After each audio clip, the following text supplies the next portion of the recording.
पर फिर 9th में क्या हुआ ना कि मेरी मम्मी की तबीयत बहुत ज़्यादा बिगड़ गई और जब उनको मतलब बेहोश हो गई थी वो चक्कर खा करके, और जब हम डॉक्टर के पास गए तो उन्होंने कहा कि इन्हें ब्लड कैंसर है। उन्हें मम्मी ने कहा था कि मेरी बेटियों का ना आप वैसे ही ध्यान रखना जैसे अपनी बेटी का रखा था, और हाथ भी जोड़े थे, बट उन्होंने फिर हाथ खड़े कर दिए थे। तो उसके बाद से मैं 10th क्लास के वक्त से फिर मैं दिल्ली में ही आ गई, बड़ी मम्मी बड़े पापा के साथ ही रहने लग गई। और अब मैं उन्हें मम्मी पापा बोलती हूँ बिकॉज वो है, अरे बहुत स्कॉलरशिप निकलेंगी अभी, अगले साल करवा लेना, ऐसे करवा लेना, अभी मेरे पास नहीं है। एंड फ़ोन कट कर दिया। उस वक्त पे फिर मैं रोने लग गई कि मम्मी मेरा एडमिशन नहीं होगा क्या, नहीं होगा क्या। फिर मम्मी ने अपनी किसी फ्रेंड से हेल्प ली और फिर मेरा वहाँ पे रजिस्ट्रेशन पूरा करवाया था। तो हमें भी लगा हम 30 मार्क खानोगे, mole concept is very easy. फिर आया टेस्ट, एक भी सवाल नहीं बन रहा था सिवाय वो केले वाले सवाल के, वो 1 दर्जन हुए सॉर्ट ऑफ वैसा था, वो नहीं बना। कि अगर तुम्हारी कोचिंग में तुम्हें लग रहा है कि भैया तुम जो चैप्टर जो तुम पढ़ रहे हो वो तुम्हारे समझ में नहीं आ रहा है और स्टिल टीचर उस चीज़ पे ध्यान नहीं दे रहे हैं, तुम्हारे लिए रेड फ्लैग है। तुरंत उस चीज़ को नोट डाउन करो, कोचिंग से अगर हट सकते हो तो हट जाओ, चाहे ऑनलाइन पढ़ना पड़ जाए, पढ़ो, कोई दिक्कत नहीं। पहले 1 साल का कोर्स लो, पहले 1 साल का कोर्स, 2 साल का एक साथ मत लेना।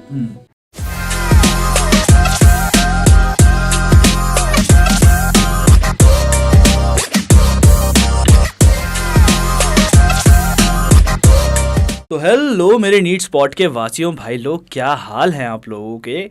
भाई पिछली बार हम लोगों ने एक पॉडकास्ट रिकॉर्ड किया था जो कि कुछ टेक्निकल रीजंस की वजह से आ नहीं पाया था, तो आज हम लोग उस पॉडकास्ट को दोबारा से रिकॉर्ड करेंगे।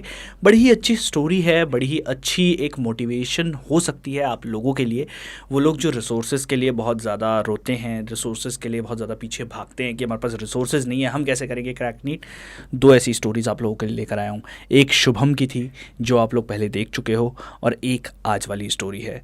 इस स्टोरी में काफ़ी ज़्यादा डिफरेंट एस्पेक्ट्स भी हैं, काफ़ी एक अलाइनमेंट ऑफ ड्रीम का जो शिफ्ट है वो भी आप लोगों को देखने को मिलेगा। ये लड़की है, इसको सीए बनना था। अब बनना सीए था, फिर नीट का एग्ज़ाम दिया, क्रैक करके अब मेडिकल कॉलेज जा रही है। ऐसा इसकी जर्नी में क्या हुआ, क्यों इसने एमबीबीएस को ही चुना, क्या रीज़न्स थे, वो सारी बातें करेंगे। प्लस थोड़ा सा इसको जानने की कोशिश करेंगे कि बिना रिसोर्सेज के किस तरह से बहुत ज़्यादा पढ़ाई की जाती है और अपने आप को एक मेडिकल कॉलेज दिलवाया जाता है, वो भी गवर्नमेंट मेडिकल कॉलेज। कैसे करते हैं ये सारी चीज़ें, चलिए इसी से जानते हैं। स्वागत करते हैं अनीता का। अनीता, आपका बहुत बहुत स्वागत है। अनीशा, स्वागत करते हैं अनीशा का। तो अनीशा, आपका बहुत बहुत स्वागत है। Thank you. पिछली बार मैंने नाम गलत लिख दिया था, सॉरी फॉर दैट गाइस। ये बताओ अनीशा कि नीट की जर्नी वो तो तुम्हारी बहुत बाद में शुरू हुई, बट डॉक्टर बनने का जो सपना था, पहले सीए बनना चाह रही थी। हाँ। तो वहाँ से शिफ्ट कैसे आया? जब मैं 9th क्लास में थी तो तब तक मेरे को सीए ही बनना था। बचपन से मेरे को कोई भी सीए क्यों बनना था? क्योंकि मेरे को पैसे कमाने थे। पैसे कमाते थे। हाँ, और मैंने सुना था कि मतलब सीए पैसा छापते हैं, इसीलिए मेरे को सीए बनना था। पर फिर 9th में क्या हुआ ना कि मेरी मम्मी की तबीयत बहुत ज़्यादा बिगड़ गई, और जब उनको मतलब बेहोश हो गई थी वो चक्कर खा करके, और जब हम डॉक्टर के पास गए तो उन्होंने कहा कि इन्हें ब्लड कैंसर है। और क्योंकि ये कैंसर पहले बहुत वो बीमारी थी तो एक धक्का सा लगा। तो 2-2.5 महीने मम्मी जब हॉस्पिटल में थी तो मैं अपनी बड़ी मम्मी के साथ उन्हीं के साथ थी। तो मैंने उनको देखा था कि कितना पेनफुल ये प्रोसेस होता है, और मतलब मेरे को लग रहा था ना कि अगर थोड़ा सा और उनका ध्यान रखा जा सकता, अगर इस बीमारी को थोड़ा और क्योर होता तो या थोड़ा और पहले पता लग जाता, 1-2 स्टेज पहले पता लग जाता, तो शायद हम उनको बचा पाते। इसके सिम्टम्स काफ़ी वो होते थे, वीकनेस हो गया, ज़्यादा नींद आना हो गया, ऐसे सिम्टम्स होते थे। तो मुझे लगता था अगर मेरे को थोड़ी सी भी नॉलेज होती तो मैं पहले डॉक्टर के पास ले जाती, या अगर थोड़ा सा वहाँ पे थोड़ा और ज़्यादा केयरिंग एनवायरनमेंट होता तो शायद मम्मी बच जाती। तो उस रिग्रेट और गिल्ट की वजह से मैंने सोचा कि नहीं, अब मैं डॉक्टर बनूंगी and I would make sure कि जितना मुझसे हो सकता है मैं किसी के साथ ऐसा दोबारा नहीं होने दूंगी। तब से मैंने सोचा कि अब मेरे को डॉक्टर बनना है। 9th क्लास का लास्ट फाइनल्स चल रहे थे तब के टाइम पे। तो 9th क्लास के बाद फिर 10th क्लास तुम्हारी उसी में गई। हाँ। कि किस तरीके से डॉक्टर बना जाता है। हाँ। रास्ता कैसे पता लगा कि डॉक्टर कैसे बना जाता है? रास्ता, मेरे 2 फ्रेंड्स थे ना, यशिता, रिया, वो दोनों को भी डॉक्टर बनना था। तो उन दोनों के साथ जब मैं 10 में बैठती थी ना, तो यशिता को एकदम जोर वाला डॉक्टर बनना था, बचपन से डॉक्टर बनना था। हाँ, तो वो 6-7 से ही देखती रहती थी कैसे बनते हैं। तो उससे मेरे को पता चला था कि हाँ ऐसे ऐसे एग्ज़ाम वगैरह होता है। और फिर धीरे धीरे जब मैंने इंस्टीट्यूट वगैरह के एग्ज़ाम्स दिए, कोचिंग में एडमिशन हो गया, तो और क्लियर हो गया सब कुछ। तो इंस्टीट्यूट वगैरह के एग्ज़ाम दिए, कोचिंग में एडमिशन लिया, अच्छा। बट इस टाइम पे एक को और ज़्यादा तुम्हारे साथ एक चीज़ हुई कि पिताजी भी। इस टाइम पे नहीं, मम्मी का 2021 में हुआ था, पापा का 2018 में ही हो गया था। अच्छा, पिताजी कार्डियक अरेस्ट से आपको छोड़कर चले गए। उसका भी थोड़ा मतलब धीरे धीरे ये सब चीज़ें बिल्ड हुई कि मेरे को क्या करना है आगे चल के, क्योंकि कार्डियक अरेस्ट में उनका फर्स्ट अटैक था। तो अगर किसी को बेसिक CPR भी आता तो वो बच जाते, बट सिंस किसी को कुछ पता नहीं था और उन्हें हड़बड़ी में हॉस्पिटल ले गए, एंड आधा घंटा भी तो बहुत होता है ना उस ड्यूरेशन में। एंड इस चीज़ में अभी अवेयरनेस तो फैल रहा है कि कार्डियक अरेस्ट और हार्ट अटैक में क्या डिफरेंस है, कार्डियक अरेस्ट में क्या चीज़ें हो सकती हैं, क्या चीज़ें नहीं हो सकती। अब हो रहा, हार्ट अटैक का कोई अर्लियर सिम्टम भी नहीं होता है कि किसी को कार्डियक अरेस्ट का, कार्डियक अरेस्ट का और कोई सिम्टम भी नहीं होता है। तो और लेकिन हाँ, अगर किसी को हुआ है तो उसको हम थोड़ी देर के लिए बचा सकते हैं हॉस्पिटल में हेल्प मिलने से पहले, वो भी नहीं हो पाया था। तो ये सब चीज़ें। तो फिर हमने नीट के सपने सजाए, हमने क्या नाम है MBBS के सपने सजाए, मेडिकल कॉलेज में जाने की बात करी। बट क्या जर्नी सच में इतनी स्मूथ थी कि हमने डिसाइड कर लिया कि तो अभी आप अपने बड़े मम्मी बड़े पापा के साथ रहते हो? हाँ, बड़ी मम्मी बड़े पापा के मतलब जब मम्मी का डेथ हुआ ना तो 3-4 हॉस्पिटल्स में उनको दिखाया गया था। तो उनके साथ मेरी जिनके साथ अभी मैं रहती हूँ ना, बड़ी मम्मी, उन्होंने ही उनका मतलब पूरा ध्यान रखा था पूरे में। तो और मम्मी जब अपने डेथ बेड पे थी ना, जब उन्हें लग गया कि अब मैं नहीं बचूंगी, मेरे 2 बड़े पापा हैं, एक कोलकाता में रहते हैं और एक अभी जिनके साथ मैं रह रही हूँ, जिन्हें अब मैं पापा मम्मी बोलती हूँ क्योंकि वो बन गए हैं। तो उन्हें तो वो कोलकाता वाले की ना गवर्नमेंट जॉब है। तो उन्हें मम्मी ने कहा था कि मेरी बेटियों का ना आप वैसे ही ध्यान रखना जैसे अपनी बेटी का रखा था, और हाथ भी जोड़े थे, बट उन्होंने फिर हाथ खड़े कर दिए थे। तो उसके बाद से मैं 10th क्लास के वक्त से फिर मैं दिल्ली में ही आ गई, बड़ी मम्मी बड़े पापा के साथ ही रहने लग गई, और अब मैं उन्हें मम्मी पापा बोलती हूँ बिकॉज वो है उसलिए। ठीक है। बड़ी मम्मी बड़े पापा ने फिर तुमको सपोर्ट करना शुरू किया, मेडिकल कॉलेज में जाना था, जब मेडिकल के कोचिंग में जब जाना था तब भी कुछ ऐसा फीस का पंगा हुआ था आई गेस? हाँ, हुआ था। जब 10th के लास्ट में सभी इंस्टीट्यूट्स के स्कॉलरशिप टेस्ट ओपन हो जाता है, तो कई इंस्टीट्यूट्स के मैंने एग्ज़ाम दिए थे। तो अब उसमें से मैंने एक इंस्टीट्यूट चुना जो थोड़ा फ़ी वाइज भी ठीक था, और मतलब ऑनलाइन काफ़ी बड़ा प्लेटफॉर्म भी है वो। तो मैंने वो चूज़ किया। तो अब हुआ कि उसमें रजिस्ट्रेशन का लास्ट डेट होता है, तभी स्कॉलरशिप वाइबल रहेगी। तो अब उस वक्त पे कुछ 10,000 रुपये के आसपास की ज़रूरत थी। ये 2022 की बात है आई गेस, 22 या 23? 2022 की बात है, 23 में तो 22 मैं 11th में थी। ठीक है, तो नहीं, 23 की बात, 22 की बात है, 22 की बात है, 22 की बात है। 23 की बात होगी, 24 और फिर 23 में 25 मेरा को एग्जाम मार्कशीट दिया आ ना? गया था 10th का, तो मतलब मैं 22 में, तो हमने गैप ईयर थोड़ी लिया है। 23-25 में मैंने पेपर दिया, 24 में मैं 12th में थी, 23 में मैं 11th में थी, हाँ, तो 22 में 23 कोचिंग में एडमिशन लिया ना दिसंबर के वक्त।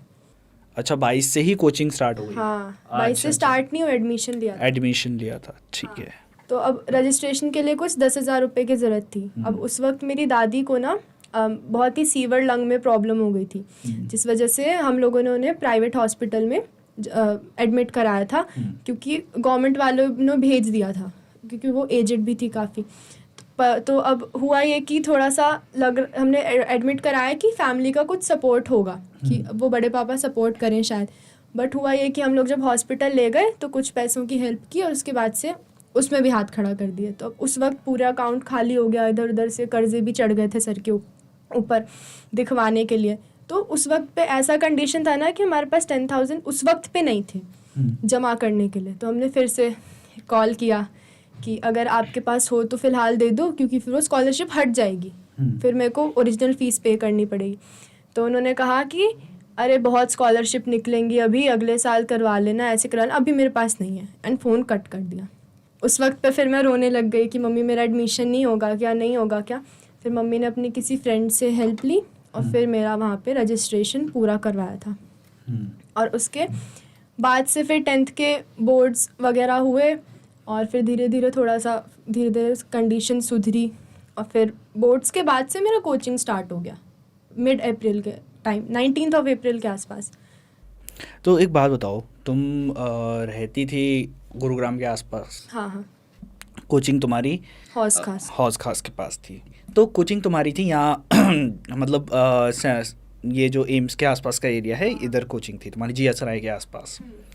तो ये तुम्हारा एक तो अप डाउन होता था, उसके बाद फिर तुम्हारा कोचिंग था, स्कूल भी रेगुलर था और कोचिंग भी जाना था, तो ये सारी चीज़ें मैनेज कैसे होती थी? होता ये था कि मैं स्कूल, अब क्योंकि स्कूल में ना मेरा रेगुलर स्कूल था, प्लस वहाँ पे अटेंडेंस के लिए ना मेरे को उतना छूट भी नहीं था कि बच्चा मेरा, अगर मेरा 75% पूरा हो गया तो भी मेरे को छुट्टी नहीं मिलती थी जल्दी, बहुत मेहनत से एक छुट्टी मिलती थी। तो ऑलमोस्ट मैं डेली स्कूल जाती थी और कोचिंग तो मैं रेगुलर जाती थी। तो मेरा स्कूल छूटता था लगभग 1:30 बजे के करीब और फिर मैं घर आती थी। तो होता ही है ना कि जब इतना हेक्टिक शेड्यूल होता है ना तो फैमिली सपोर्ट की बहुत ज़रूरत होती है। तो मम्मी को पता होता था कि मैं आऊँगी, यूनिफॉर्म बदलूँगी, भागूंगी, तो मम्मी खाना बना के रखेगी, निकाल के रखेगी, यूनिफॉर्म सेट रखेगी कि मैं आऊँ, पहनूँ, खाऊँ, भागूँ। तो मैं 1:30 बजे का स्कूल छूटता था, 1:45 तक घर आ जाती थी। फिर मैं खा पी के 2:30 या 3 बजे के करीब निकल जाती थी।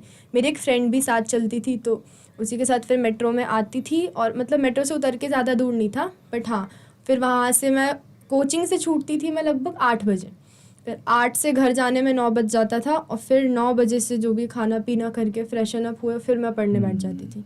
तो बहुत मतलब मंडे टू सैटरडे ना बहुत बुरा हालत रहता था, बहुत बुरी हालत रहती, पूरे 2 साल ये चला। कोचिंग से आकर के तो लगता था भगवान अब मैं क्या करूं, क्यों ले ली मैंने साइंस, ऐसा हाल होता था। और तुम्हारा इंटरेस्ट बेसिकली दूसरी तरफ था उस टाइम पे? मेरे को साइंस मेरे को पसंद ही नहीं थी। मेरे को कोई कहता था ना साइंस पसंद है, तो कितनी पिकमी लड़की है, साइंस पसंद है, कोई कहता है मेरे को नहीं पसंद थी। पर फिर मेरा थोड़ा इंटरेस्ट हो गया मेनली। सही। अच्छा, तो कोचिंग के टाइम पे क्या सारी चीज़ें स्मूथ चल रही थी? क्या सब कुछ ऐसा चल रहा था कि भाई कोचिंग में टीचर अब आ रहे हैं, पढ़ा रहे हैं, जो चीज़ पढ़नी चाहिए वो पढ़ा रहे हैं और समझ आ रहा है सारी चीज़ें, और स्कूल में भी जो चल रहा है वो चल रहा है, सारी चीज़ें कैसे कैसे चल रही थी?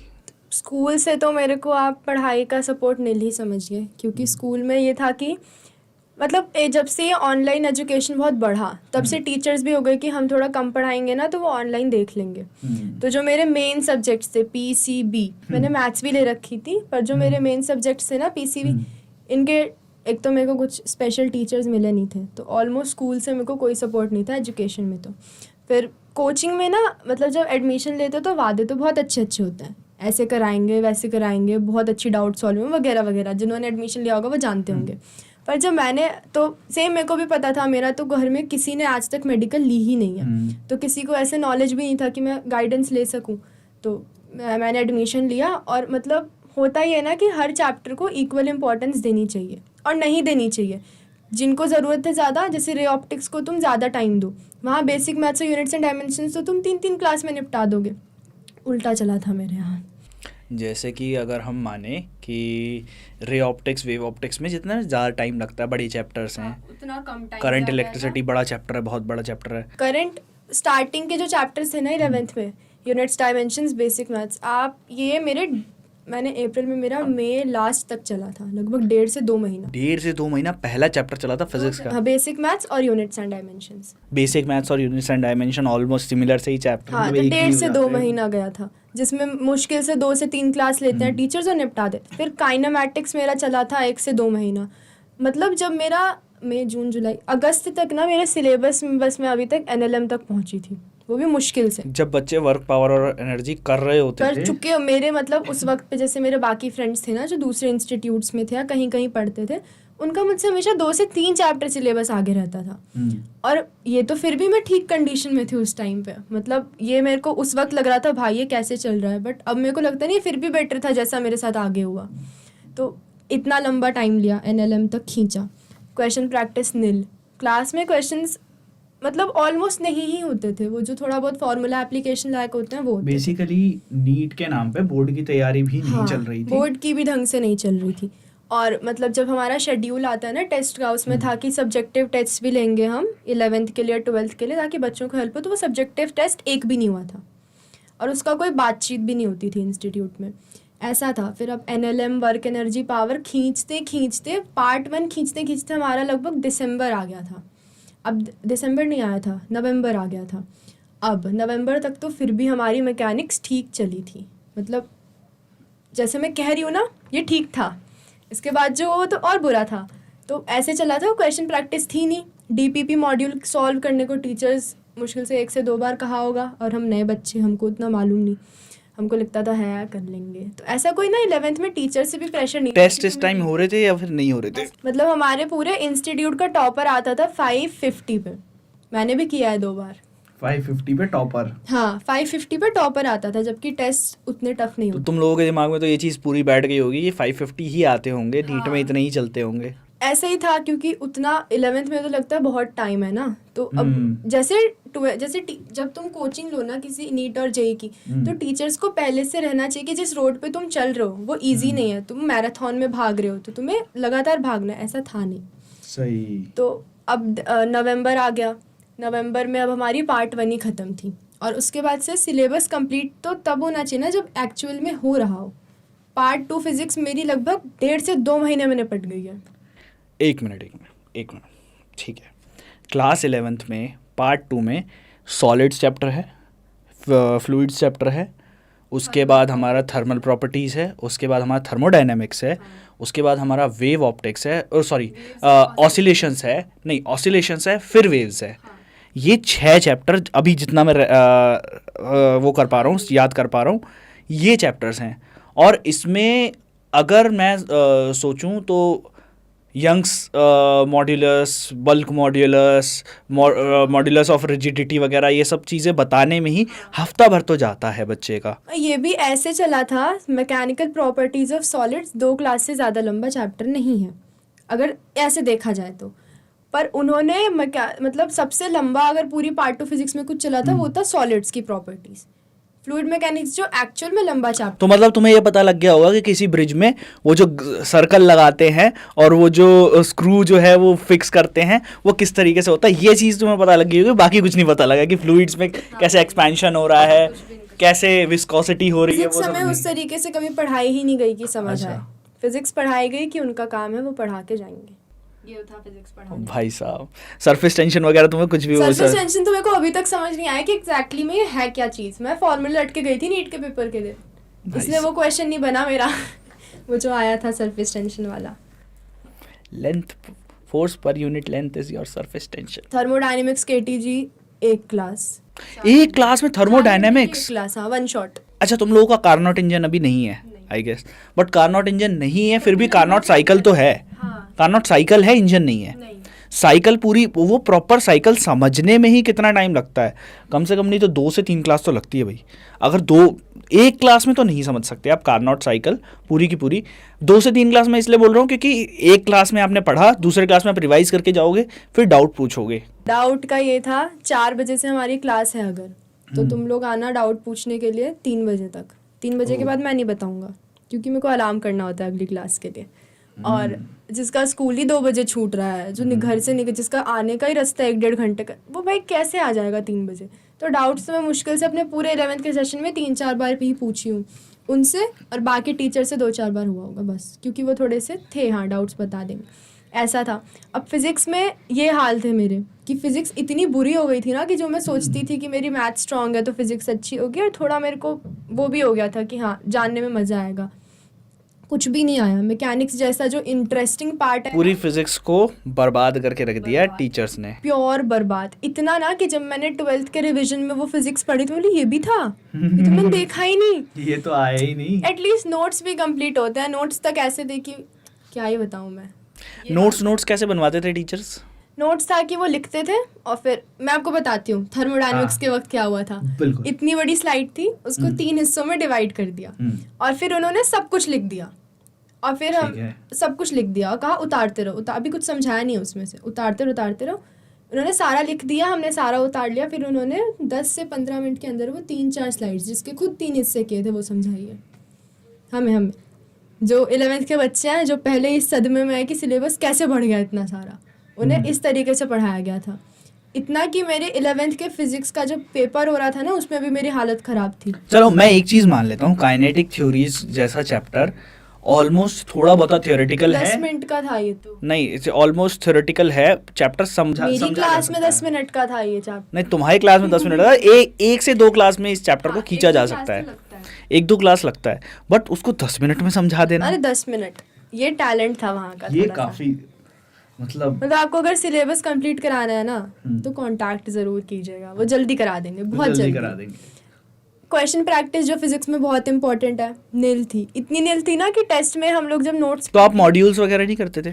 मॉड्यूल्स करते थे, थोड़ी बहुत करते थे, पर अब मॉड्यूल्स में भी क्वेश्चंस हाई लेवल के भी होते हैं थोड़े ठीक ठाक, तो वो चीज़ तो पूछने जाओ तो वो थोड़ा टाइम, पूछने के लिए टाइम भी तो मिले कि मैं आपसे पूछने आऊँ।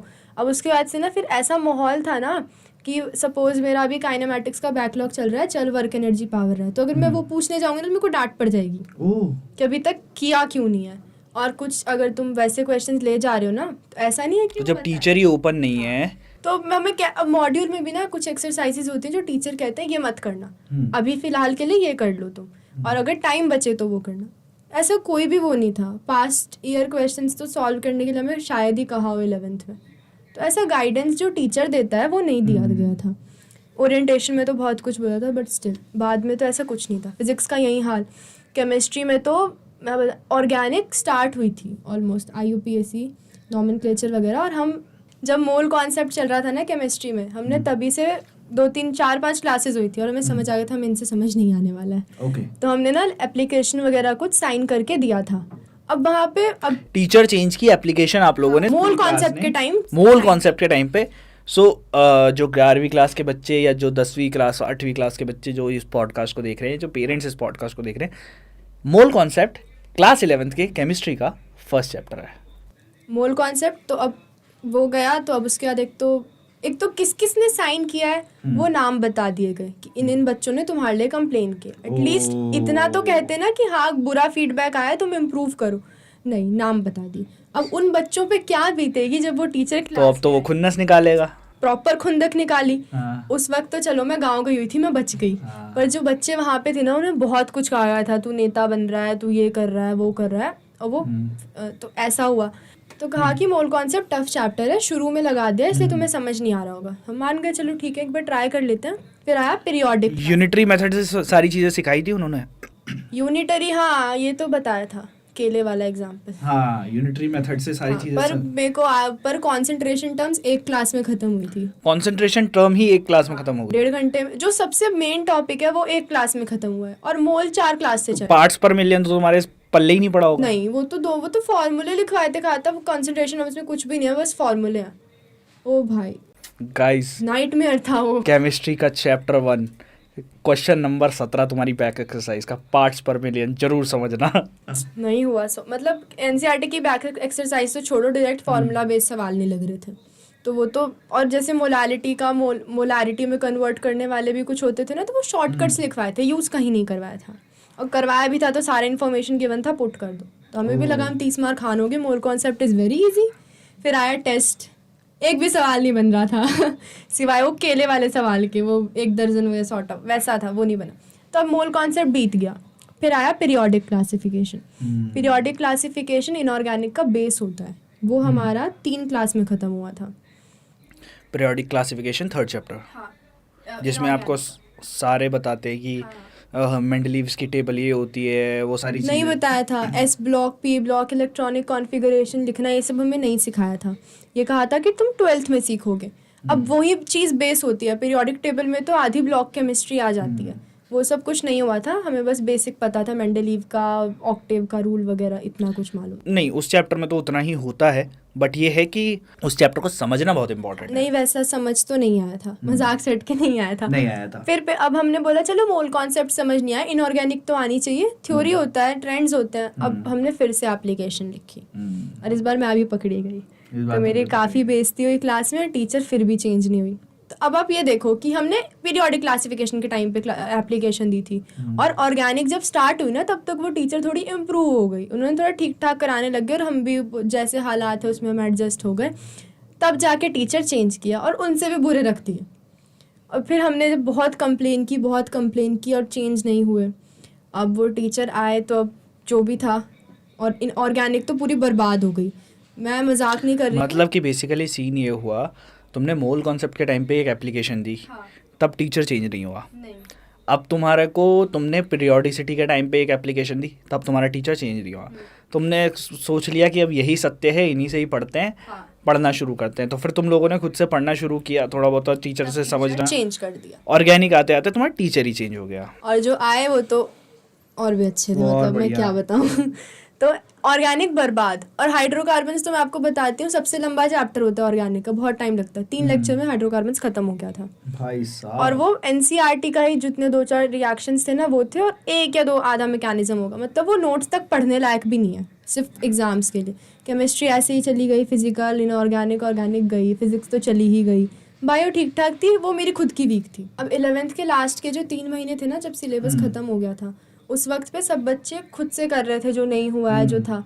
उस वक्त पे प्रॉब्लम ये हो गई कि मेरी दादी का गांव गई हुई थी, उनको मतलब वो कलकत्ता गई थी उन बड़े पापा के पास, उन्होंने उनको गांव छोड़ दिया था क्योंकि उन्हें डॉक्टर ने यहाँ ना पोल्यूशन की वजह से मना कर दिया, उन्हें लंग में problem हाँ, दिवाली के टाइम पे होता भी बहुत ज़्यादा है। उन्हें डॉक्टर ने कहा दिल्ली में मत रखो, कोलकाता जैसी जगह भेजो, वहाँ पोल्यूशन फिर भी ठीक है। हाँ। तो वो वहाँ चली गई, फिर वहाँ से उनको छोड़ दिया गांव में ला करके छठ पूजा के टाइम पे। अब हुआ ये ना कि अब वो क्योंकि बूढ़ी थी और उनके पाँव में ना कई बार चोट लग चुकी थी, उनका पूरा बोन डिसलोकेट हो गया, वो गर्डल बोन पूरा डिसलोकेट हो गया, मतलब इतना कि टूटना तो फिर भी इंसान थोड़ा हो जाए, वो डिसलोकेट हो चुका था अच्छे से। अब वो 2 दिन बेड पे थी, अब फिर कॉल आया ऐसे ऐसे करके, तो फिर मम्मी को अर्जेंसी में जाना पड़ा। मम्मी पापा दोनों गए 10-15 दिन के लिए, फिर मम्मी को वहीं रहना पड़ गया क्योंकि अब उनको लेके तो आ नहीं सकते थे, वहीं पे रहना पड़ गया। तो वो 2.5-3 महीने, मैं बड़ी थी, मेरी बहन भी उस वक्त छोटी थी, घर पे बस पापा और भैया। अब वो लोग कितना ही सपोर्ट करते, घर का सब कुछ देखना, जो मेरे को बिल्कुल आदत नहीं थी इस चीज़ की, तो वो सब कुछ देखना हो गया, खाना पीना सब कुछ, तो ये सब कुछ बहुत ज़्यादा हैवी हो गया था मेरे ऊपर। और वो इस वक्त वो गई थी नवंबर-दिसंबर के टाइम पे, जिस वक्त पे मेरे कोचिंग में ये सब घमासान चल रहा था, सिलेबस ख़त्म होने की रोड, उस वक्त गई थी, तो वो तो मेरा गया ही गया था। उसके बाद से एक तो मेरी नींद पूरी नहीं हो रही थी, 3 घंटे 2 घंटे सो ही पा रही थी। इस चक्कर में वो 3 महीने मैंने जैसे तैसे झेला, लास्ट के 15 दिन में मैं बीमार पड़ गई। लास्ट के 15 दिन में 11th क्लास में? हाँ, मेरा मैथ्स और बायो का पेपर छूट गया उस चक्कर में, मैं इतनी बीमार हो गई, हॉस्पिटलाइज्ड हो गई थी, हॉस्पिटल्स चेंज हो रहे थे कि हो क्या गया है, हो क्या गया है। फिर बाद में मैं थोड़ी, फिर तब तक में दादी की भी डेथ हो गई, अभी मैं बीमारी थी उस वक्त, तभी दादी की भी डेथ हो गई। तो अब एक आदमी मेरे साथ भी चाहिए था, घर पे कोई लेडी थी नहीं, तो एक बड़ी मम्मी और मेरी दिल्ली में रहे। मेरे पापा के अलावा 3 भाई और थे, जिसमें से बड़े वाले कोलकाता में है, बीच वाले की भी डेथ हो गई पापा की जब हुई ना उसके 1 साल बाद, तो उनकी वाली बड़ी मम्मी यहीं पे थी। तो पापा ने उनको कॉल किया कि इसकी भी तबीयत ठीक नहीं है और ये मेरी दादी की भी डेथ हो गई थी उसी दिन, तो तुमको साथ में थोड़ा चल लो, उसके साथ देख लेना उसका थोड़ा, रास्ते में कुछ प्रॉब्लम हो गया तो उन्होंने मना कर दिया कि मैं नहीं आ सकती। तो अब मैं, पापा, भैया और फिर मेरी एक मामी हमारे साथ गए थे, उसी बाई रोड गए थे क्योंकि मेरी तबीयत बहुत ख़राब थी, मेरे को ट्रेन से ले जाने लायक हालत नहीं थी। उस सिचुएशन में अब वो 15-20 दिन जो ये सब कुछ हुआ ना, पढ़ाई तो दूर की बात है, किताबें छूने की भी हालत में नहीं थी मैं। तब वो हो गया, तो 11th मेरी गई, ख़त्म हो गई प्रॉपर। मतलब जब 12th स्टार्ट हुई ना, तो मेरा ये हाल था कि 11th तो मेरी हो नहीं रखी है, अब मैं 11th कब करूँ, 12th कब करूँ, ऐसे हाल थे। बेसिकली फैकल्टीज़ के चक्कर में, थोड़े अपनी सिचुएशंस के चक्कर में 11th तुम्हारी पूरी की पूरी ख़राब हो गई। अब उसके बाद तुम्हारे पास गाइडेंस नहीं था और फिर तुम क्लास 12th में आए। क्लास 12th की क्या कहानी है, मतलब वहाँ पर भी कुछ काफ़ी सारे पाप हुए थे? बहुत पाप हुए थे, मतलब नर्क में भी जगह नहीं मिलेगी। ये थोड़ा वो हो गया, अभी काफ़ी फनी चीज़ें चल रही है, बट हाँ ठीक है। अरे अभी फनी लग रहा है, अभी फनी लग रहा है, जब उस वही कह रहा हूँ मैं, इंसान सिचुएशन में जब इंसान होगा तब क्या होगा। क्योंकि हम लोग पूरी तरह से ना ब्रेन वॉश थे, हमें लग ही नहीं रहा था कि कुछ गलत हो रहा है, क्योंकि हमें पता नहीं किस चैप्टर में कितना टाइम लगता है, क्या नहीं लगता है, धीरे धीरे दिमाग खोला था। होगा भी कैसे? हाँ, पहली बार पढ़ रहे थे, ड्रॉपर भी नहीं थे कि कुछ मालूम हो।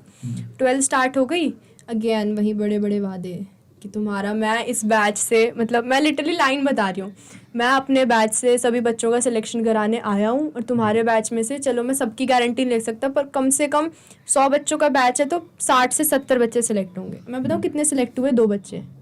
दूसरी ये है, एक मैं और एक और था, तो उसने 11th के, मज़े की बात ये है इन दोनों ने कोचिंग जाना छोड़ दिया था। हाँ। तब 12th में ये हाल था कि जो हमारे केमिस्ट्री के टीचर थे वो बहुत अच्छे थे अपनी मैनिपुलेटिंग पावर में। वो अब खुद की इतनी तारीफ कर देंगे कि तुम्हें लगेगा कि तुम्हें समझ नहीं आ रहा, तुम्हारी गलती है, तुम खुद देखो। अब ये हो गया। अब केमिस्ट्री का तो फिर वही हाल चला, फिजिकल, ऑर्गेनिक, इनऑर्गेनिक, ख़त्म, बर्बाद। 12th की भी ऑर्गेनिक का तो ये हाल था ना कि तुम अब हर चैप्टर एक दूसरे से कनेक्टेड है, मैं मानती हूँ, पर ऐसा नहीं है कि अगर तुमने पिछली क्लास नहीं पढ़ी तो आज की समझ नहीं आएगी। वो तो थोड़ा बहुत तो आएगा, ऐसा भी नहीं कि तुम नीलबट्टे सन्नाटा रहोगे। और मैं उनमें से नहीं थी जो क्लास के वक्त मस्ती करे।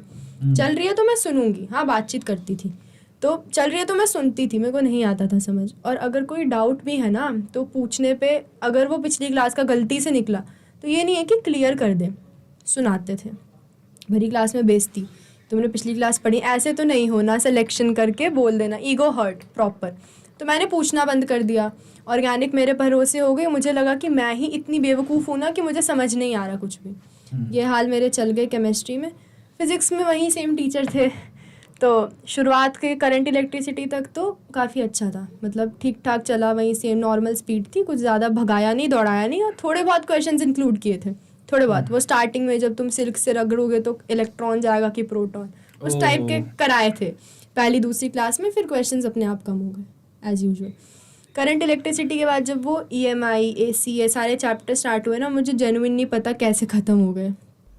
तो EMI में वो वाले सवाल भी नहीं कराया कि एक प्लेन उड़ रहा है अर्थ की मैग्नेटिक फील्ड की वजह से उस पर कितना EMF जनरेट होगा? अरे यार वो तो सबसे प्यारे क्वेश्चन होता है भाई। वो क्वेश्चंस कुछ चैप्टर्स में कराए थे अगर क्लास उन पे है एक्स्ट्रा। एक EMI में एक क्लास हुआ था शायद से 15 मिनट लास्ट के कुछ क्वेश्चंस हुए थे। मतलब क्वेश्चंस इतने थे ना कि मैं उंगलियों पे गिन सकती हूँ बैठ करके, इस क्लास में हुए थे, उस क्लास में हुए थे, ऐसा। EMI, AC गया, EM वेव्स गया। अब रे ऑप्टिक्स की तो मैं क्या ही कहानी बताऊँ।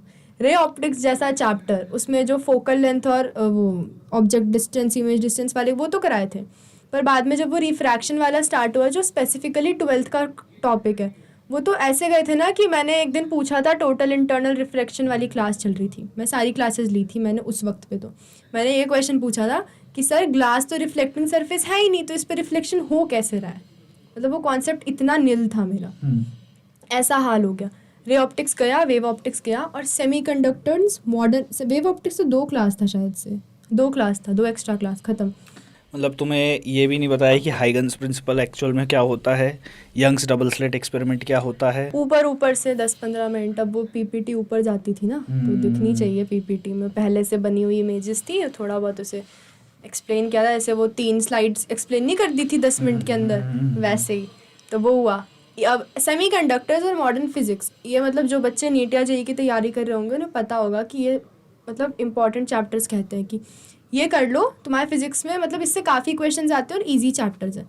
ये चैप्टर हमारा गया था लगभग 1 क्लास मिला के, मॉडर्न फिजिक्स, सेमीकंडक्टर। 4 घंटे की तुमने बताई थी कि एक्स्ट्रा क्लास लगी थी।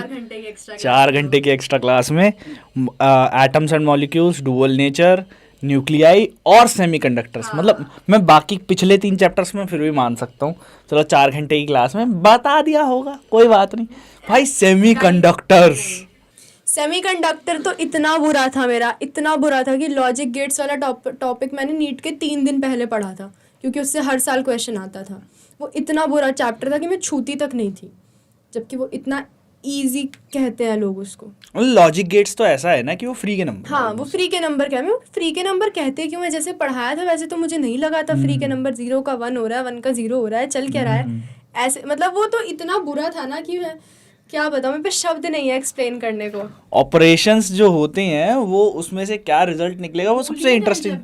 हाँ बूलियन अलजेब्रा। नहीं वो अलजेब्रा नहीं पढ़ाया गया था, बूलियन अलजेब्रा पढ़ाया, बूलियन अलजेब्रा नहीं पढ़ा था, जिसपे बहुत क्वेश्चन आते हैं। बूलियन अलजेब्रा मुश्किल से 3 लाइनें लिखवाई थी, वो कुछ A बार B बार वाला 3 लाइनें थी, और कुछ नहीं कराया था उसमें।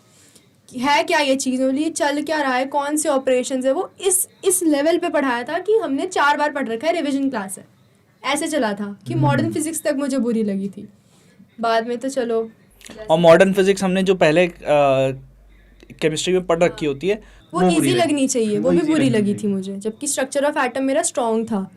अब फिजिक्स गई, केमिस्ट्री गई, बॉटनी तो मेरी दोनों साल ठीक थी, मेरी खुद की वीक थी, वो अलग बात है। जू के तो टीचर चेंज कर दिए इस साल, और वो टीचर ऐसे थे ना कि वो लिटरली एनसीईआरटी की पिक्चर स्लाइड पे पेस्ट करवा के आते थे और वो रीडिंग करते थे, English to Hindi translation, Google translate, तो वो वैसे चलता इसके बारे में मिश्रा सर ने हमारे बहुत तरीके से समझाया था। मिश्रा सर ने बहुत बढ़िया तरीके से समझाया।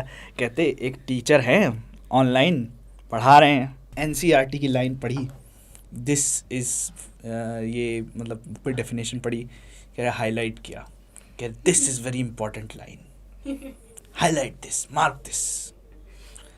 फिर सर के अगले शब्द थे, अबे उसको बता तो सही क्या एक्चुअल में मीनिंग क्या है उस लाइन का। ये तो बहुत हुआ है जू की क्लास में, जो फिग वाला है ना, फिग वाला इस बार जो क्वेश्चन आया है, तो वो सर ने हमारे मिश्रा सर ने वो चीज़ बताई थी कि कह रहे यार शिवा, मैं हर क्लास में अपने बच्चों को ये चीज़ बताता रहता हूँ, क्योंकि एक्चुअल में कई बार ऐसा होता है कि क्लास में ज़रूरी नहीं है एनसीईआरटी में से सारी चीज़ें आएँ।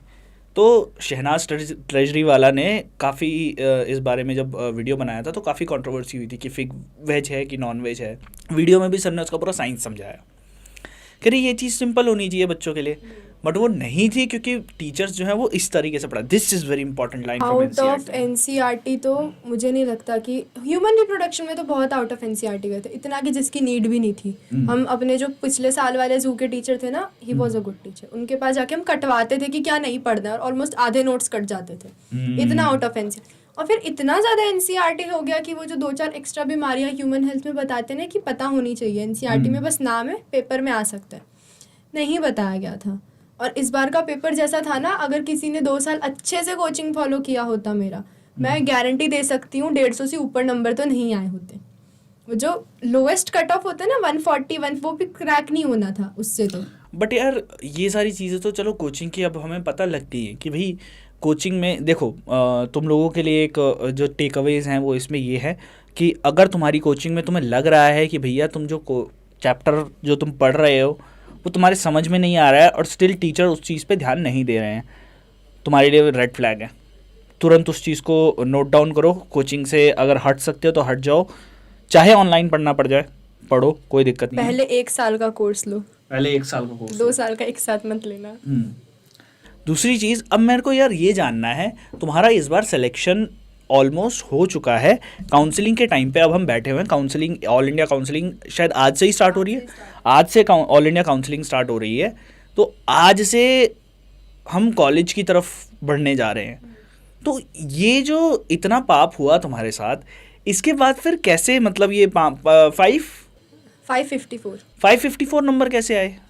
हुआ ये कि जब मेरा ये सब कुछ चला तो मेरा अक्टूबर तक 12th का सिलेबस ख़त्म हो गया था, और फिर जो revision classes as they had promised, इनके प्रॉमिसेस कितने टिकते थे मैं समझ चुकी थी।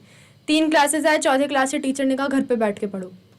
भगा दिया, लिटरली कोचिंग से भगा दिया कि जाओ अब नहीं बैठना है क्लास में, जबकि मैं और मेरे 3 दोस्त आते। अच्छा, तुम लोगों को भी ये वादे किए गए थे क्या पर्टिकुलरली कि कोचिंग में ही आप लोगों को वो भी मिलेगा, क्या नाम है, लाइब्रेरी वगैरह मिलेगी? हाँ, ये सब तो था, लाइब्रेरी थी बट सीट कम रहती थी वहाँ पे, और 2 घंटे से 3 घंटे बैठो, उसके बाद से लाइब्रेरी आवर्स खत्म, तो 3 घंटे में उतना दूर से चल के क्यों आऊँगी बैठने लाइब्रेरी में। ये था, रिविजन क्लासेस हुई नहीं, भगा दिया गया, तो अब सब खुद पे था। अक्टूबर से नवंबर आया एंड तब मुझे रियलाइज़ हुआ कि मेरे को नीट फर्स्ट राउंड में निकालना था, नहीं निकाला तो बहुत कुछ हो सकता है। मतलब मेरे मम्मी पापा ने पूरे घर के खिलाफ जा करके मेरा एडमिशन कराया था। उन्होंने तो, बड़े पापा ने तो कोचिंग में जाने से मना कर दिया था, क्यों जाना है, और मतलब कोई खुश नहीं था क्योंकि इतना अच्छा हमारा फाइनेंशियल कंडीशन नहीं था, और ऐसा MBBS सिर्फ घुसने के लिए भी बहुत पैसा लगता है, कोचिंग में, बुक्स में, तो सबने कहा था चद्दर के अनुसार ही पाँव पसारने चाहिए। ये काफ़ी गलत बात है जो इस लड़की ने बोली है। मैं अब आप लोगों को बता दूं, नीट प्रेप का टारगेट बैच आप लोगों को 5,000 से भी कम में मिल जाता है। बहुत सारे बच्चे ऐसे हैं जो ऑनलाइन पढ़ के नीट प्रेप के टारगेट बैच से तैयारी करके बहुत अच्छे से नीट के एग्ज़ाम क्रैक कर लेते हैं। उसके लिए आपको बहुत ज़्यादा डेडिकेशन चाहिए। मैं ये नहीं कह रहा हूँ लड़की डेडिकेटेड नहीं थी, लड़की डेडिकेटेड थी, तभी इतने पाप के बाद अभी इसका सिलेक्शन होने जा रहा है। बट नीट की पढ़ाई जो होती है वो बहुत ज़्यादा महंगी नहीं है।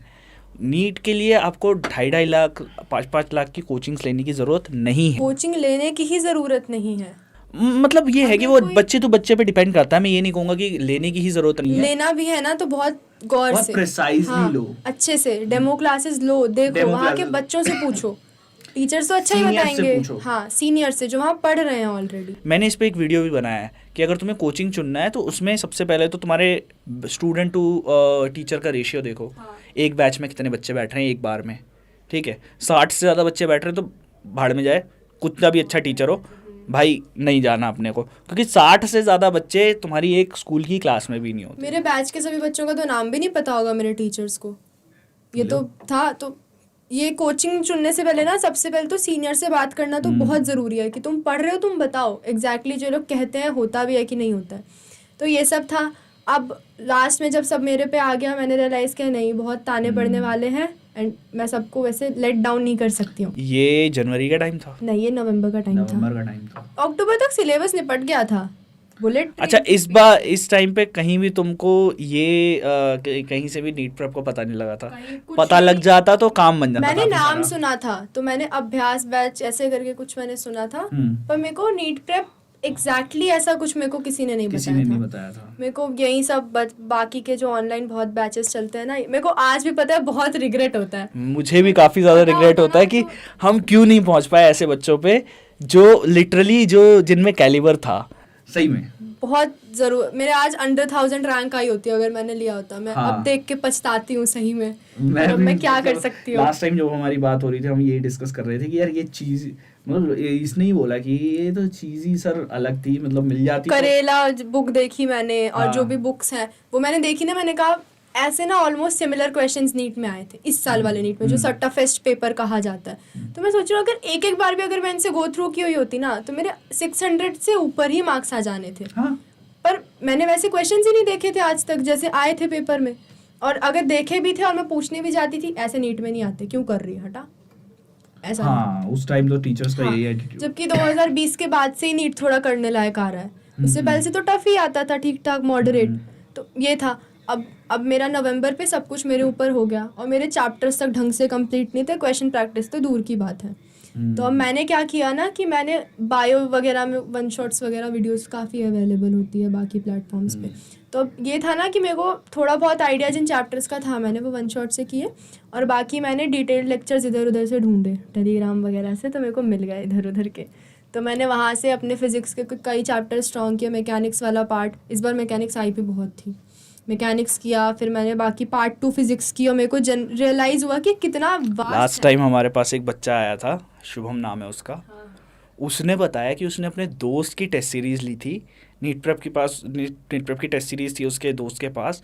उसने वहाँ से उसकी टेस्ट सीरीज़ से क्वेश्चंस उठाए, क्वेश्चंस किए, आंसर की उससे ले लेता था कि आंसर की में सॉल्व कर लिए, तब जाके उसका नीट 2025 में अभी सिलेक्शन पक्का हुआ है। तो वो कह रहा है कि सर मैंने नीट प्रेप का टारगेट बैच यूज़ किया हुआ था क्योंकि मुझे पिछले साल फ्री में मिल गया था हमारा जो एग्ज़ाम होता है उसमें, और फिर कह रहा है सर मुझे भरोसा था कि इन लोगों के पास बढ़िया मटेरियल है। फिर उसने जब तैयारी करी वहाँ से, मैंने कहा भाई मतलब सही है कि मेरे तो दोस्त भी किसी ने तो लिया होता, मेरे को पता तो होता कम से कम। ओहो, इतने ज़्यादा फेस क्रीम के ऐड आते हैं, एक दो इसके भी आ गए होते। तुम लोगों को बता रहा हूँ अगर नीट क्रैक करना है तो क्वेश्चंस करने बहुत ज़रूरी है, और बेस्ट क्वेश्चंस कितने 1.5 से 2 लाख क्वेश्चंस हैं क्या हमारे पास? ज़्यादा ही होंगे। मतलब अभी एक लड़का जो AIR 4 आया है ना, उसने 1.5 लाख क्वेश्चन किया हमारे प्लेटफॉर्म से। उस बंदे ने सिर्फ क्वेश्चंस लगाए हैं, और वो बंदा मतलब पागलों की तरह क्वेश्चंस प्रैक्टिस किए AIR 4 ने। और अभी एम्स दिल्ली आएगा तो ट्राई करेंगे उसको भी पॉडकास्ट पे लाने का। इतने क्वेश्चंस अवेलेबल हैं जो विद इन NCERT हैं। आउट ऑफ NCERT जाना है तो फिर तो तुम मेंस के क्वेश्चंस भी लगा सकते हो, बट विद इन NCERT तुम्हारे को चैलेंज करने के लिए इतने क्वेश्चंस हैं। मेरे को तो बताया नहीं, अब बस अब मत करो, बुरा लग रहा है, सही में बहुत बुरा लग रहा है। मेरे को अगर एक्चुअल में पहले पता होता तो मैं कुछ चीज़ें करता, बट यही है कि मुझे पहले पता नहीं था कि ऐसे बच्चे एग्जिस्ट करते हैं जो टैलेंटेड है बट वो किसी न किसी चीज़ की वजह से। वरना मैंने तो गिव अवे किए हैं यार। मैंने करेला बुक 10 लोगों को फ्री दी है, मैंने मास्टर क्लास इन बायोलॉजी 10 लोगों को फ्री दी है। अभी हम लोगों ने गिव अवे किए हैं इतने सारे। तो मैं टारगेट बैच का भी करता अगर मुझे होता तो, और मैं लड़के करता, मैं मतलब लड़ जाता अपने सीनियर्स से और वो फिर करता। बट लड़ने की ज़रूरत नहीं पड़ती वैसे बट स्टिल हाँ, नहीं बता रहा हूँ कि कई बार ऐसा होता है ना कि Kapil sir is very very much skeptical about giving anything for free, क्योंकि बच्चे वैल्यू नहीं करते। हाँ, क्योंकि बच्चे वैल्यू नहीं करते।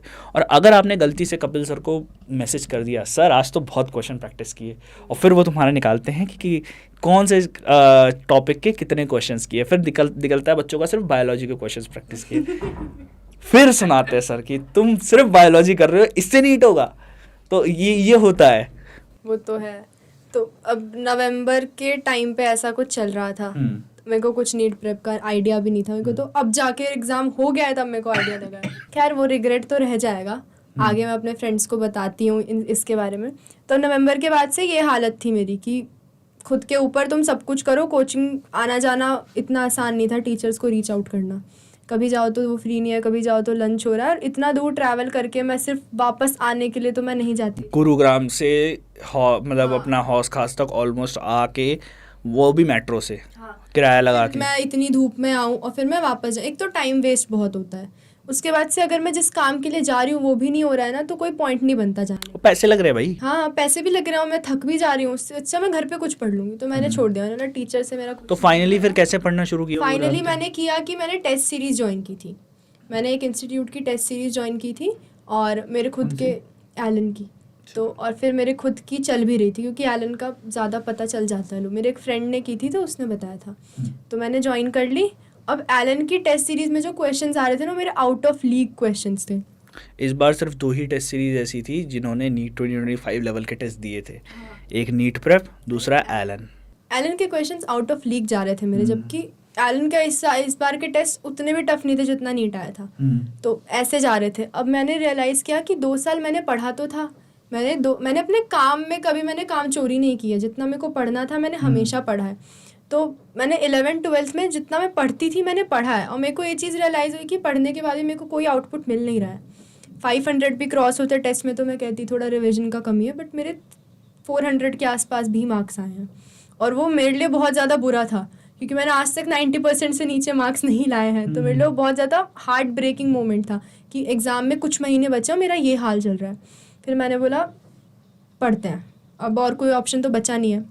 नहीं भी हुआ तो मेरे को रिग्रेट नहीं रहना चाहिए, तो मैंने ऐसे स्टार्ट किया। मैंने बायो का क्या किया, 1 शॉट्स वगैरह देखे। बायो मेरी पहले से वीक थी, NCERT मेरे से पढ़ी नहीं जाती थी, कहानी की किताब जैसी मेरे से पढ़ी नहीं जाती थी। और मैं 1 शॉट देखती थी, मैं क्वेश्चन करती थी, 1 शॉट देखती थी, क्वेश्चन करती थी, यही चल रहा था। और फिर मैंने बायो के बहुत लिमिटेड क्वेश्चंस भी किए थे। मैं अब टेस्ट में जाती थी, अटेम्प्ट करती थी, आ जाती थी। फिज़िक्स का तो मेरा बहुत बुरा हाल था, तो वो मेरे को ख़त्म करने में लगभग मेरा फेब के आसपास मेरा फिज़िक्स कम। अच्छा, सिर्फ टेस्ट सीरीज से काम चल जा रहा था या फिर कुछ और भी कर रहे थे? मैं टेस्ट सीरीज से काम चल नहीं रहा था। टेस्ट सीरीज मेरे को टारगेट दे रहा था कि मेरे को ये चीज़ें इतने टाइम। ओके, तो टेस्ट सीरीज के हिसाब से आपने सिलेबस आइडेंटिफाई कर लिया कि इस हफ्ते ये वाले चैप्टर्स कर लूंगी, इस हफ्ते ये वाले चैप्टर्स कर लूंगी, क्योंकि मैं सब कुछ मुझे अब खुद करना था। मेरी गाइड भी मैं खुद हो रखी थी, तो मैं किसी से पूछ सकती नहीं थी। मैंने बोला चलो टेस्ट वाले जो सिलेबस दे रहे हैं कुछ इंटेलेक्चुअल लोग ही होंगे, उसी के अकॉर्डिंग मैं अपना सिलेबस ख़त्म, जो हो नहीं पा रहा था क्योंकि फर्स्ट टेस्ट में पूरी मैकेनिक्स आई थी, एंड प्रैक्टिकली इम्पॉसिबल है हफ्ते भर में करना। जितना हो रहा था मैं उतना कर रही थी, जितना हो रहा था मैं उतना 1 शॉट्स के थ्रू, बुक्स के थ्रू, मॉड्यूल्स के थ्रू, जितना, क्योंकि नोट्स मेरे पे नहीं थे, वर्थलेस नोट्स थे वो, तो उनका काम नहीं था। तो मैंने नोट्स बनाए, फिज़िक्स की क्वेश्चंस किए मेनली मैंने क्वेश्चंस किए थे, पर हाँ मैंने 1.5 लाख के आसपास नहीं किए थे। हर सब्जेक्ट में मैंने काफ़ी लिमिटेड क्वेश्चंस किए, फिज़िक्स, केमिस्ट्री, बायो तो मैंने वैसे की टेस्ट देने जाती थी, जो चीज़ मैं भूल, क्योंकि रटने वाला सब्जेक्ट मेरे को आज भी रटने वाला सब्जेक्ट ही लगता है वो, तो वो मैं टेस्ट दे के आती थी, चलो ये भूल गई, ये पढ़ लिया। बायो तो वैसे हो रही थी क्योंकि इतना कुछ उसमें है भी नहीं। केमिस्ट्री फिज़िक्स मेरे लिए ज़्यादा बर्डन हो गई थी क्योंकि कुछ भी नहीं हुआ था ऑलमोस्ट। तो फिज़िक्स में मैंने पहले जो इजी चैप्टर्स थे वहाँ से स्टार्ट किया, जैसे पार्ट 2 फिज़िक्स हो गई, EM वेव्स हो गया, मॉडर्न फिज़िक्स हो गई, क्योंकि मेरा थोड़ा बहुत तो हल्के चैप्टर्स, हाँ वो मैंने कर लिया ताकि मेरे को लगे हाँ सिलेबस खिंच रहा है। तो ऐसे करके मैंने पार्ट 2 फिज़िक्स कंप्लीट की, और वो 12th की भी कुछ ऐसे ही चैप्टर्स कंप्लीट किए। AC जो हो गया वो थोड़ा सा छोटा है, ये सारे, तो मैं इस तरीके से चैप्टर्स कंप्लीट कर रही थी।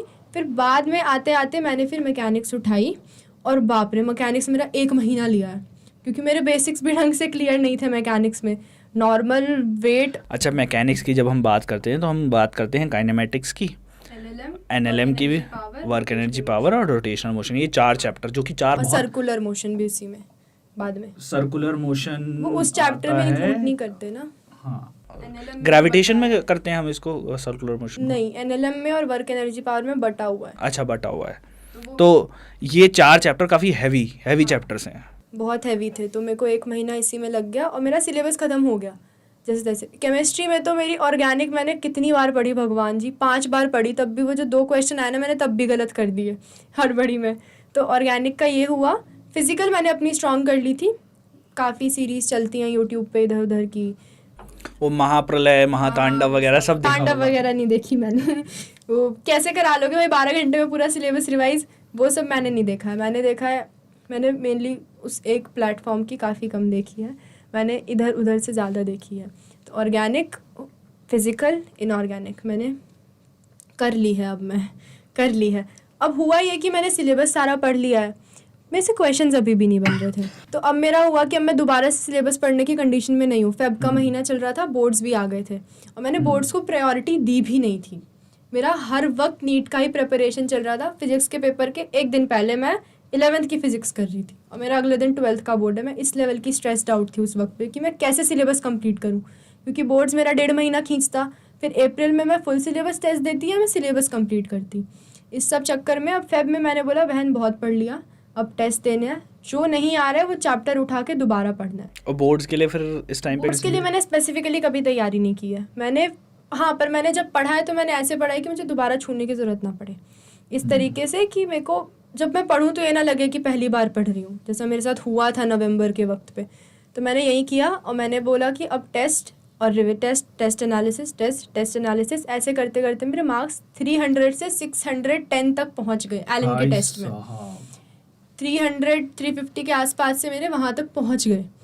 तो अब वो ऐसे ही करते करते, और मेरे को भी यही लगता है कि मेनली जब तुम गलतियों से सीखते हो ना तब ज़्यादा इंप्रूवमेंट होती है, रादर देन वो रोट लर्निंग करने की कि मैं पढ़े जा रहा हूँ। जहाँ गलती हो रही है वो सर कहते हैं ना वीक एरियाज़ को पहचानो और फिर उन्हें इम्प्रूव करो, वही किया मैंने लास्ट मोमेंट पे। तो ये सब मैंने किया और फिर आ गया मेरा बोर्ड्स का मैंने स्पेसिफिक तैयारी नहीं किया था, बट होपफुली मेरे मार्क्स अच्छे आ गए। बोर्ड्स में मेरे 94.4% आए। ठीक ही है, मतलब क्या ही उसमें बहुत ज़्यादा बड़ी बात है। मैंने स्पेसिफिक तैयारी नहीं की थी ना रिजल्ट के वक्त 94 आने के बाद कह रही है ठीक ठाक मार्क्स आ गए। भाई साहब, ड्रीम होता है लोगों का। मतलब मैंने वैसी तैयारी नहीं की थी। अरे ठीक है, नहीं करी हो, तेरी मार्कशीट पे 94% है ना, बस काफी है।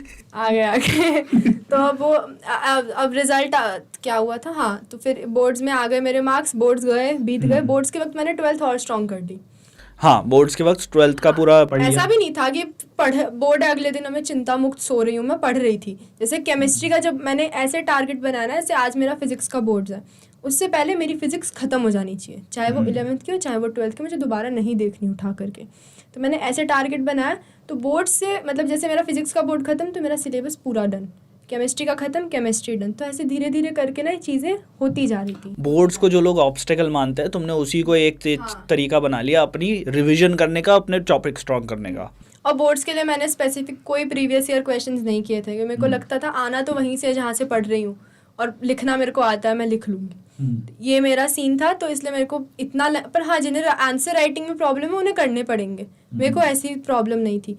तो मेरा ऐसे, तो मेरा बायो का बोर्ड 26 मार्च को हुआ था आई थिंक। पूरा अप्रैल मैंने टेस्ट ही टेस्ट दिए, मतलब इतने टेस्ट दिए ना कि मेरा आज टेस्ट है, कल टेस्ट है। हाँ, पूरा प्रॉपर। नीट में तो मैं शुरू से लगी हुई थी। हाँ, मतलब कि पूरी तरीके से डेडिकेटेडली टेस्ट में ही लग गए। हाँ, मतलब कई बच्चे करते थे ना, यार यूटी आ रही है, तू क्या पढ़ रही है, यूटी का पढ़ ले। पर मेरा था कि यूटी के मार्क्स मेरे कोई नहीं पूछेगा, 11th के मार्क्स मेरे कोई नहीं पूछेगा कि बेटा तेरा हुआ कि नहीं हुआ। मेरे दिमाग में वो चीज़ क्लियर थी हमेशा से।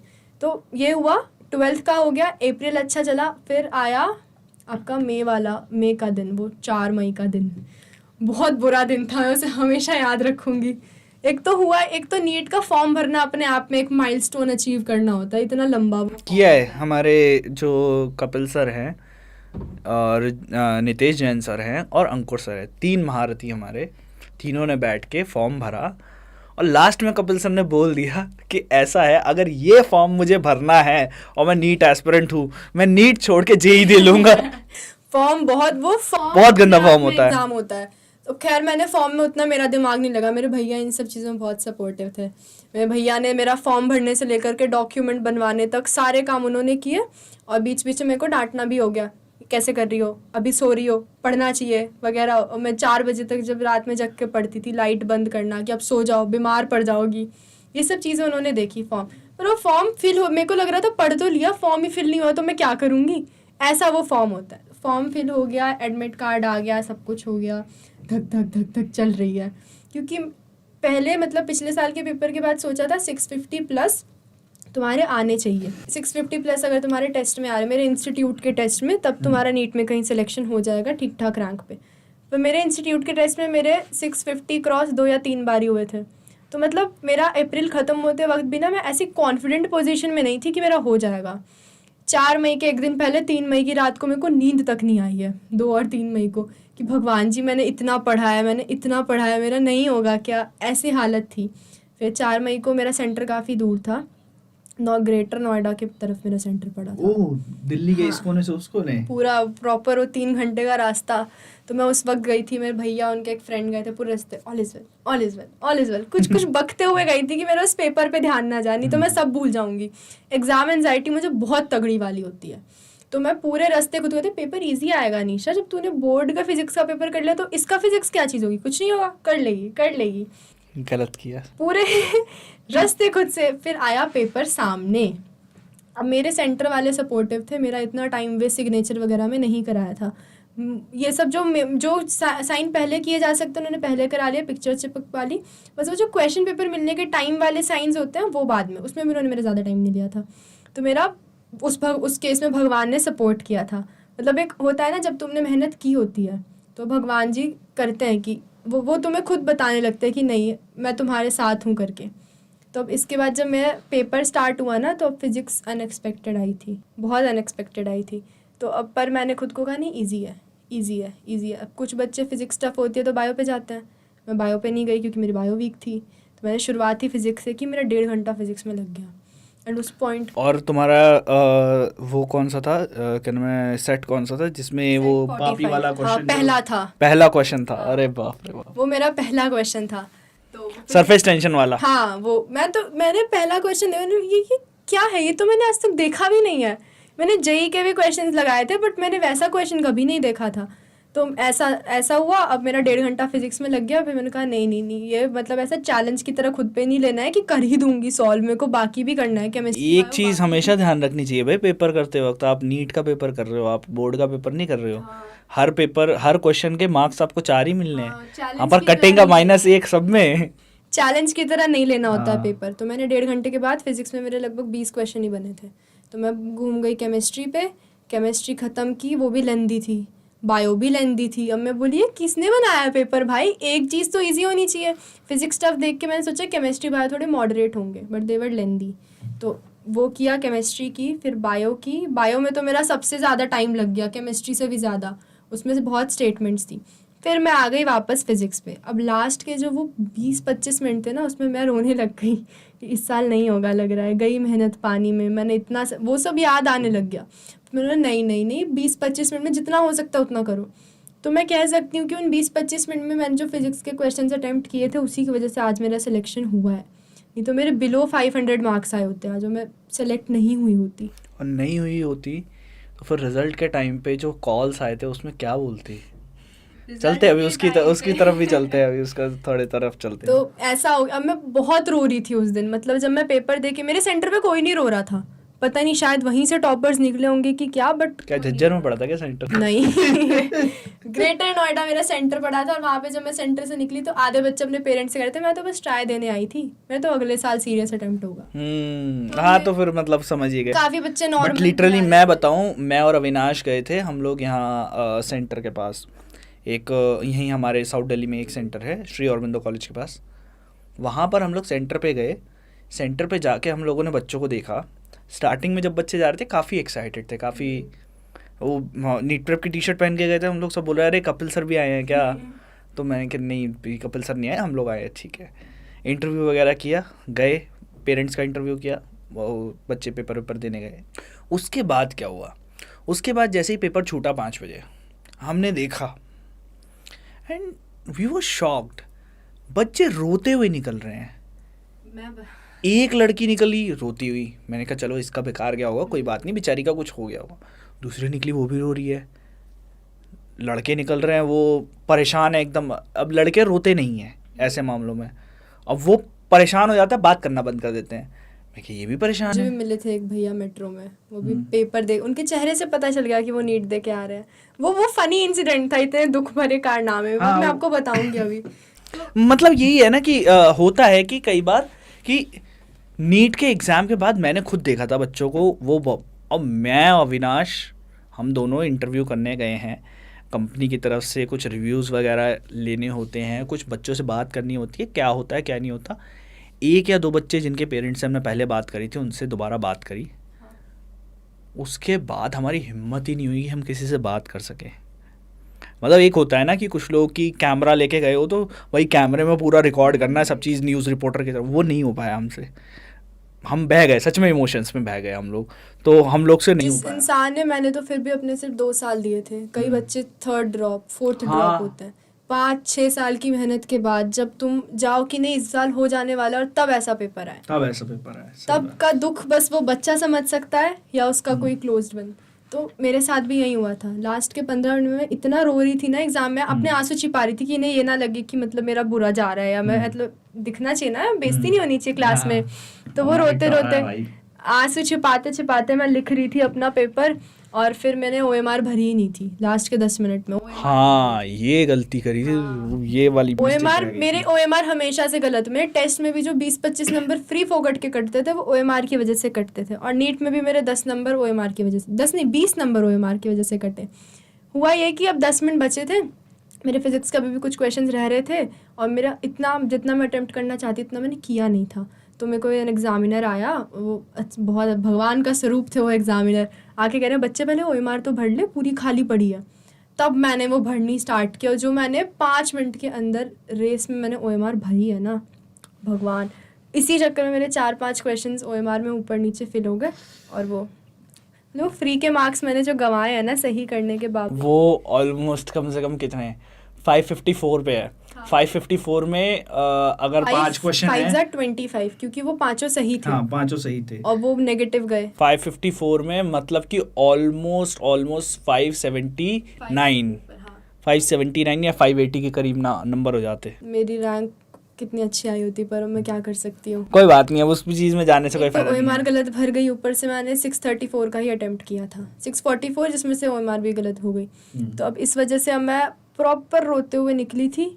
मैंने अपने भैया को देखा, भैया के दोस्त को देखा, और मैं जाते जाते रो रही हूँ। भैया कह रहे इतने लोग खड़े हैं, रो क्यों रही हो, चुप हो जाओ चुप हो जाओ, क्योंकि वहाँ पे कोई रो नहीं रहा था। मेरे सेंटर पे लिटरली कोई नहीं रो रहा था।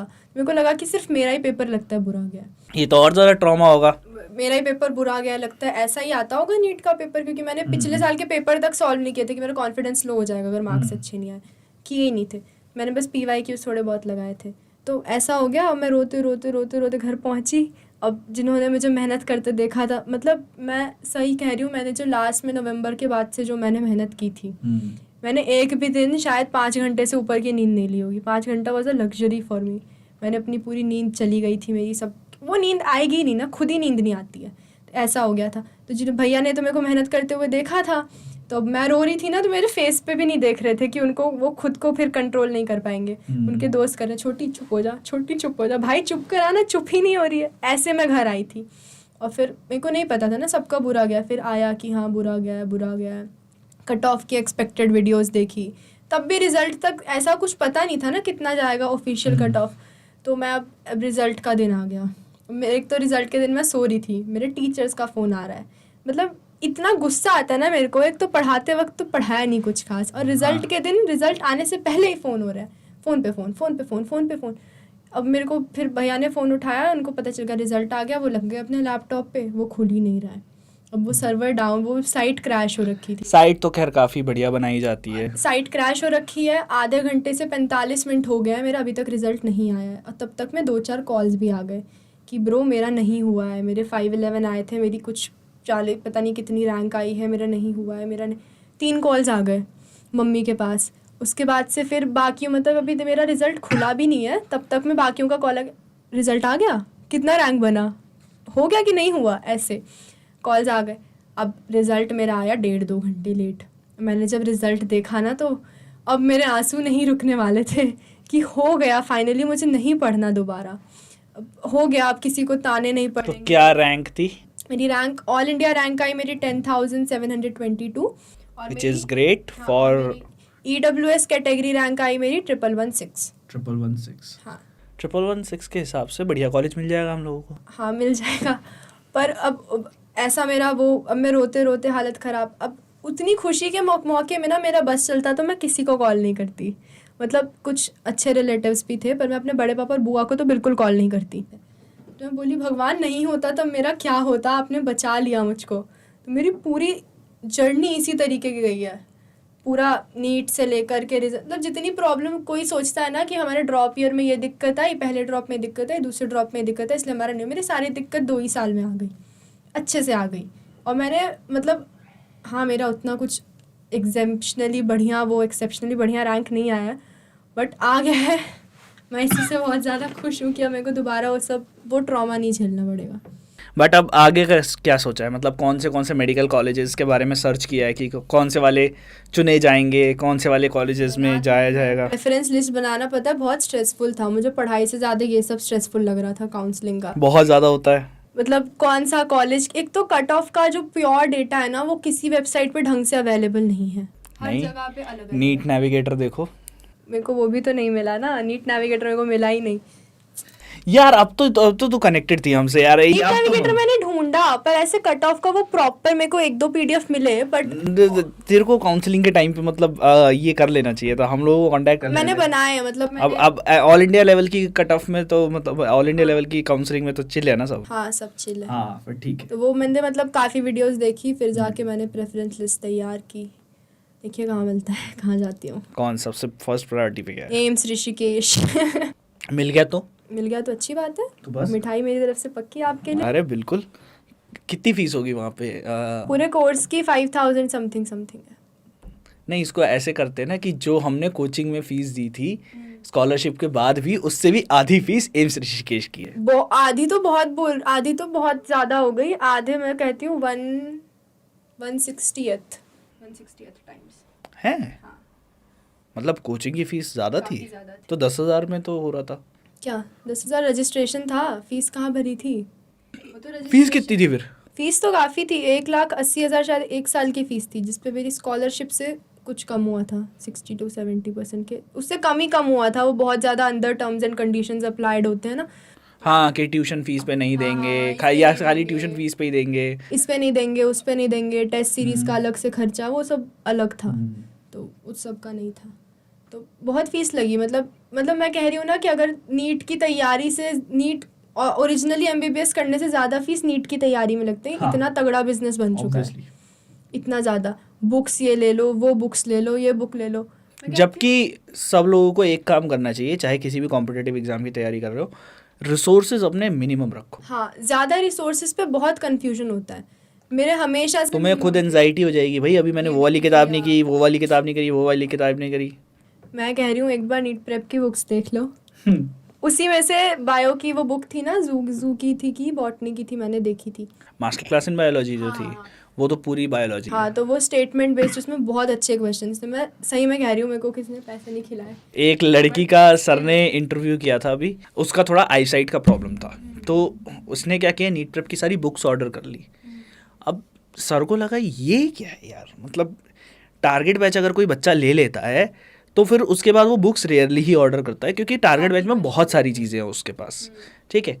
तो ये लड़की टारगेट बैच ले रही है एग्ज़ाम से 2 महीना पहले, और इसने बाकी सारी जितनी भी किताबें होती हैं हमारी सब मंगा ली। तो सर ने फिर उससे इंटरव्यू में पूछा, तो कह रही थी सर मुझे दिक्कत होती थी एक्चुअल में, मेरे को देखने में, तो मैं स्क्रीन नहीं देख पाती थी, तो मैं किताबों से क्वेश्चंस करती थी, जहाँ डाउट आते थे वहाँ तो आपका टेलीग्राम बॉट है ही, तो वहाँ से सारे क्वेश्चन सॉल्व हो जाते थे मेरे, मतलब डाउट क्लियर हो जाते थे।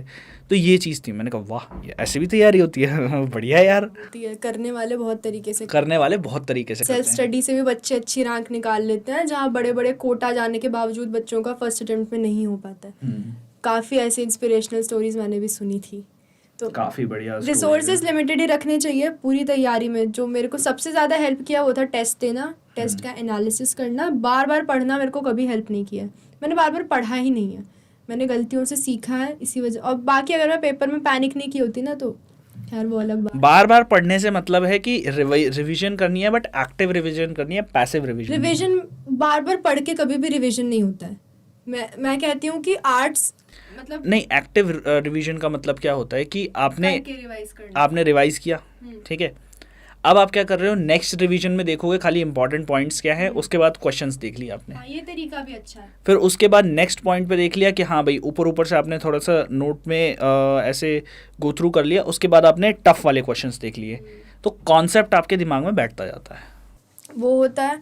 और मतलब रिवीजन करके ही, मतलब कई लोग रिवीजन में पता है क्या करते हैं, दोबारा से नोट्स पढ़ते हैं, दोबारा से नोट्स लिखते हैं। वो बेवकूफ़ी होती है, वो बहुत बड़ी बेवकूफ़ी, वो प्योर बेवकूफ़ी होती है। जो चैप्टर तुम्हारा 15 मिनट में देख करके जो स्किम करके रिवाइज हो जाएगा, उसमें तुम 1.5 घंटा दे रहे हो, प्रॉपर बेवकूफ़ी है।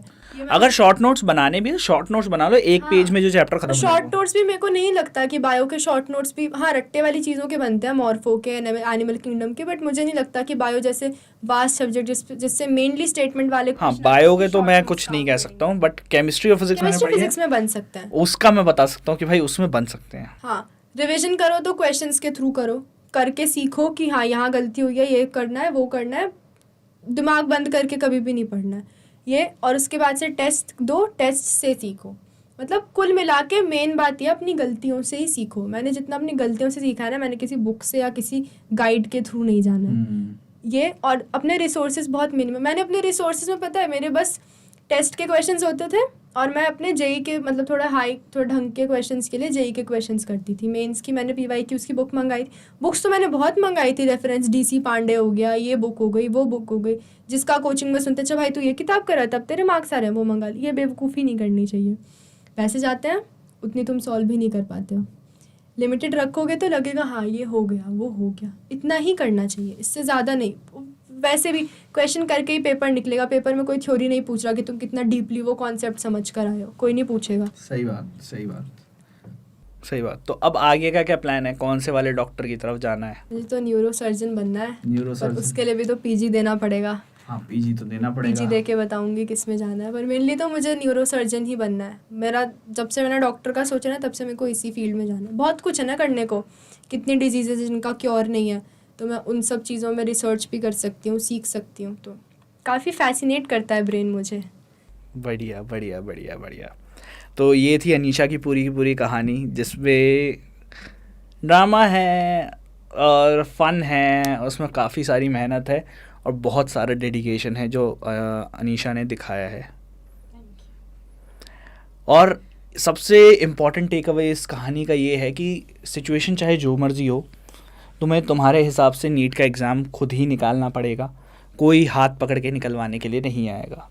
अगर तुम इतने एबल हो कि तुमने उतने क्वेश्चंस प्रैक्टिस किए हैं तो नीट का एग्ज़ाम निकल जाएगा, तुमने उतने टेस्ट दिए हैं, तुमने अपने आप को उतना चैलेंज दिया है, तो तुम्हारा नीट का एग्ज़ाम निकल जाएगा। अगर तुमने चैलेंज नहीं दिया है तो शायद नीट के एग्ज़ाम में दिक्कत आए।